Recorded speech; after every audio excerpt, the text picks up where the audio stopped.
I'm back, babes, and so are Bella, Edward, and Jacob. Last year it was for a bet. This year, it's a commitment to the bit. You can run, but you can't get away from Twaugust. New year, new Missy, new Twoon. Twaugust, day 16. Barren, infertile, crackly, dusty, and of no use to anyone, and hard to touch and walk on.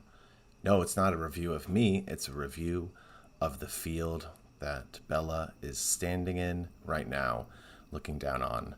The one in her dream, which was a meadow, beautiful, is now just a pile of brown crap. You know, no real better way of saying it, just dead grass everywhere. She's lost everything. She doesn't like being at her school. She's lost her best friend. She's lost her romance.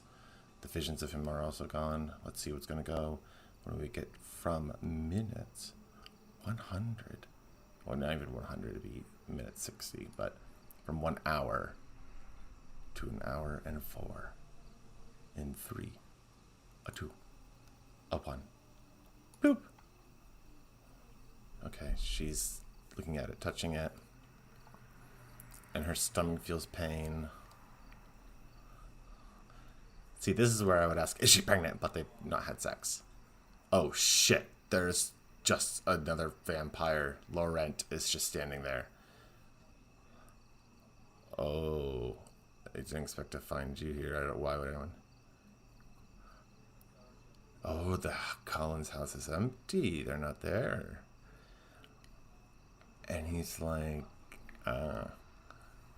negging her, saying, oh, saying, I thought they left behind you, you're a pet of theirs. Okay. She's getting some sort of psychic vibe going on here. Oh, it's Edward. Lie. Oh, this is like a D&D character interruption thing. Like, he's the player, and then she's like doing dice rolls. Lie better. Fuck you, Edward. What a... if that's just her projecting it in her own head, like, what poor self-image she has of herself. Okay, so they're all like, it's really protective. Okay. And she's asking, why is he here? Favor to Victoria. Victoria was the name of my ferret, Tori. Another ferret called Beatrix, and they both died like during 2020 during the pandemic. It was rough stuff. Okay. Eye for an eye. He wanted to kill one for one. He literally just like threatened him, and now her character, like an NPC, is just doing exactly what he is. This is interesting. I've been playing too much Baldur's Gate 3, you can tell. He left you here unprotected, barebacked. Victoria will be happy about me killing you, but I can't help myself. You are so mouthwatering. Okay, I like that. Mouthwatering's pretty great. No, and then there's the whole, I'm gonna be like tender just before I kill you. So who's gonna pop out from nowhere and kill him? I'm gonna guess it's gonna be the wolves. I mean, maybe it'll be Edward or one of the other vampires, like Alice. And she's like, I came back because you wrote. You will feel nothing. Yeah, sure. I believe that. A minute and 30 left. Edward, she says, Edward, I love you. Is he just gonna appear from... Oh, no, that's when... Oh, big old black wolfish creature comes out. CGI hasn't aged the best, but this is not a terrible creature. The eyes, it's always the issues with the eyes at this era of stuff. 1 minute left. Yeah, the eyes of Uncanny Valley Syndrome. Ooh, but a lot of wolves pop up, and he is not happy. I think I did remember posing this question to, like, no one in particular when this came out was, are wolves and vampires natural enemies? Like, is that part of lore of history that I just don't know about? All right. 30 seconds left. He's moving lightning fast. The wolves are moving very fast too. What's he gonna do? Is he gonna attack one of the wolves? We don't know where they're coming from. He turns around, he bitch slaps one, and it goes flying, and it comes back up. Jan Sport is running away, aka Bella, her backpack. She's feeling her fantasy. She's seen the thing in the woods, Dad. It's wolves. Huge wolves. They're so huge. They're big. She just saw them. Okay, that's it. Pause. We didn't get no more. She just saw them. Okay. That's fun action. That was some fun action. I liked that. I like a good monologue from a villain, so I liked that there. I liked, I don't like it because Edward is still weird to me, but I liked, ironically, the D&D-esqueness of Edward posing in as a player, being like, do this, and then her just like doing it. But hey, if she's a sub, like a total sub, and he's a total dom, and they have an agreement, I guess that works out for him. And Jake is just too tender and actually kind for her, and he can't fulfill her dark, submissive princess. I don't know what, I guess you can tell this is how I'm not in the BDSM community, because I don't even know what like a female sub would be called. Like, if princess is probably not the right term. There is probably something else for it that makes me laugh. Regardless, again, we can't go there. This is supposed to be about the plot of the film, understanding Bhopal, why Robert Patterson. We're not getting that in this, which is fine. Sometimes we take these things off. We're getting more why Taylor Lautner. I understand with the shirt off. The broodiness, I'm not 100% sure. I don't know if this is going to come back again too, where it's like, oh, I'm doing this thing, to help you, which like seems like a negative thing, which is apparently just what Edward, gets Edward back in the end, because we know they end up together.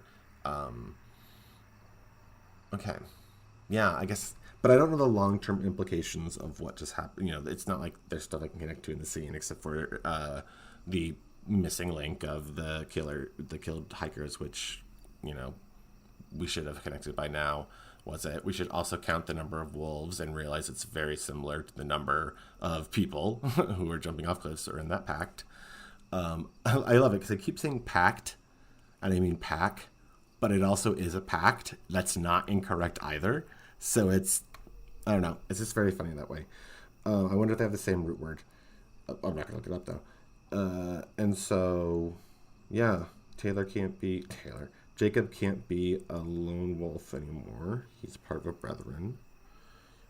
And again, yeah, something where it's like I have a blood disorder. Are they both blood? I don't know what the implications scientifically of these things are. I don't think they care. I think it's just like, oh, it's magic and we accept it. And maybe I'll learn more.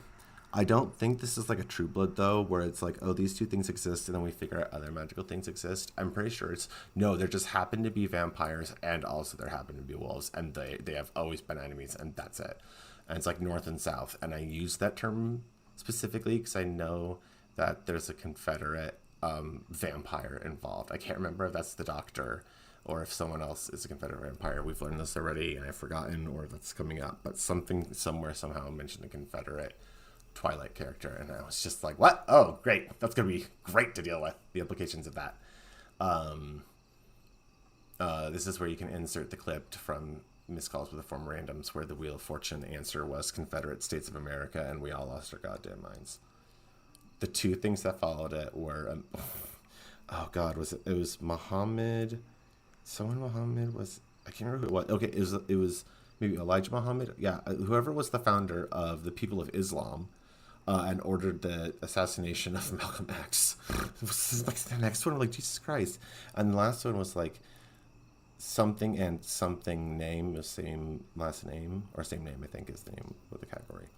And it was Patty Duke and blank Duke. And I can't remember who it was, like Dolores Duke or something like that. I'm like, who is Dolores Duke? We looked up, and she was a tobacco heiress. So it was just like this Wheel of Fortune that was a DOS game that I had from like growing up, that we were just playing again. I'm like, what was so socially acceptable that they could, like, just as a general talking point, that they could be like puzzles on a category, and everyone would clap and be like, yay, yay, clapping, we're clapping the Confederate States of America, yay, yay. Oh, I digress again. When you get to the digressions, that's the moment that you realize you need to shut this down because this is Twogust. I have some plans for the last episode of Twogust. I'm just gonna say mark your calendars for August 30th, and just keep that evening open. And that's all I'm gonna say. The usual time frame where you might see me 8 p.m. On Ready for Your Multiverse. Just we'll plan on something then. We're not gonna reveal yet what, but I just want you to get ahead since it's coming in only a couple more weeks. Wow, halfway point for sure reached. I have to go back. I should go back and re-listen to August. But since I'm halfway through, I'm going to wait and just re-listen to it at the end. Or maybe just before I record the last episode. For sure by the last episode, but maybe in the last day. No, because, yeah, it'd be the last episode. And get that listened to and just see and compare my experience watching that to this. I feel like I'm liking this more. I feel like I maybe had more wild fun, like high highs and low lows in the first one. And I think that's just because of the Edwardness of it all. And this is a bit more grounded and not quite as heightened, I think. Yeah, I mean, we just had the wolf attack, so that's a little bit, there. And she did also, like, take a motorbike and, like, fucking slam into a rock. That was pretty intense, too.